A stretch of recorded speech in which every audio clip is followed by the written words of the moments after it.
धोरण 8 विषय हिंदी व्याकरण। चौथा पॉइंट, संज्ञा का प्रयोग। किसी भी वस्तु या व्यक्ति के नाम को संज्ञा कहा जाता है। संज्ञा के 5 प्रकार है। કોઈ પણ વસ્તુ કે વ્યક્તિના નામને આપણે સંજ્ઞા કહીએ છીએ. સંજ્ઞાના 5 પ્રકારો છે. આ 5 પ્રકારો તમે 7મા ધોરણના વ્યવસ્થિત રીતે શીખી ગયા છો. હવે તેના પ્રકારના આધારે અહીં ઉદાહરણ આપેલા છે.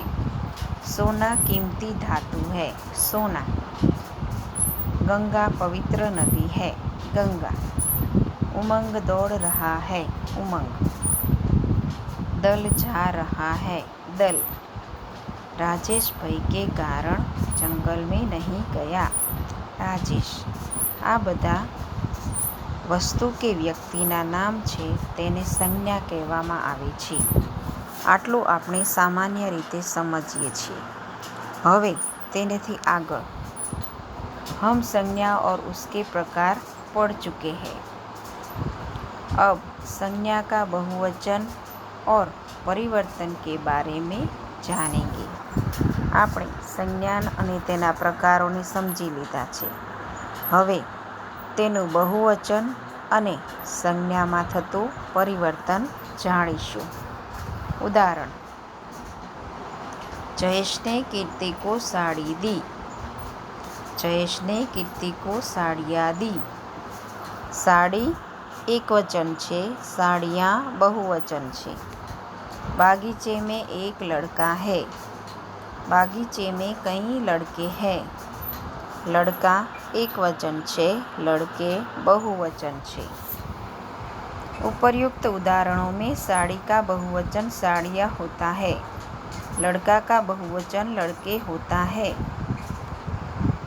यानी एक वचन का बहुवचन हुआ है. इस प्रकार संज्ञा का एक वचन में से बहुवचन कर सकते हैं. હવે ઘણી બધી સંજ્ઞાઓ એવી છે કે જે એક વચનમાંથી બહુવચનમાં પરિવર્તિત થાય તો તેનો પ્રકાર બદલાઈ જાય છે. હવે જોઈએ કે તેનો પ્રકાર છે તે કઈ રીતે બદલાય છે. ઉદાહરણ, ભાવવાચક સંજ્ઞા, જાતિવાચક સંજ્ઞા. ભાવવાચક સંજ્ઞા જ્યારે એક વચનમાં વપરાય છે ત્યારે તે ભાવવાચક રહે છે અને જ્યારે તે બહુવચનમાં વપરાય છે ત્યારે તે જાતિવાચક બની જાય છે. ઉદાહરણ, બચ્ચે પ્રાર્થના કરતે હૈ. પ્રાર્થના એક વચન છે, બચ્ચે એક વચન છે. હવે તેનું બહુવચન, બચ્ચોं की प्रार्थनाएं बेकार नहीं जाती. बच्चों बहुवचन છે, प्रार्थनाएं बहुवचन છે. नदी की चौड़ाई अधिक है. भारत में नदियों की चौड़ाइयाँ अधिक है.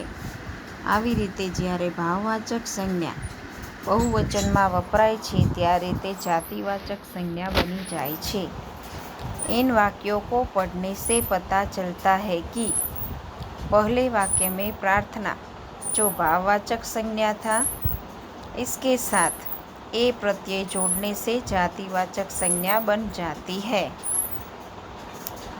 भाववाचक संज्ञा का प्रयोग सदैव एक वचन में किया जाता है.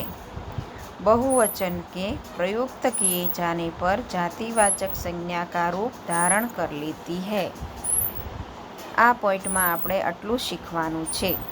એક વચનનું બહુવચન અને ભાવવાચકની જાતિવાચક સંજ્ઞા. હવે આ આટલા મુદ્દામાંથી તમને પરીક્ષામાં કેવા સવાલ પૂછાઈ શકે અને ખાસ કરીને પુસ્તકના ઉદાહરણ છે તેને મહત્ત્વ આપવામાં આવે છે. સ્વાધ્યાય, भाववाचक संज्ञा जातिवाचक संज्ञा में परिवर्तित कीजिए. पहलू, विज्ञान ने दूरी को कम किया है. उत्तर, विज्ञान ने दूरियों को कम किया है. बीजू, नदी की लंबाई अधिक है. उत्तर, भारत में नदियों की लंबाइयाँ अधिक है. प्रश्न 2, संज्ञा का बहुवचन कीजिए. पहलू, मुझे लुटेरे का डर था. उत्तर, मुझे लुटेरों का डर था. બીજું, પક્ષીને ઉડાન ભરી. ઉત્તર, પક્ષીને ઉડાને ભરી. ત્રીજું, ઉસને મુझे मिठाई दी. ઉત્તર, ઉસને હમે મિઠાઈયાં દી. આવી રીતે આપણે ઉદાહરણ યાદ રાખીશું અને તેના આધારે પરીક્ષામાં પૂછાયેલા MCQનો જવાબ લખીશું.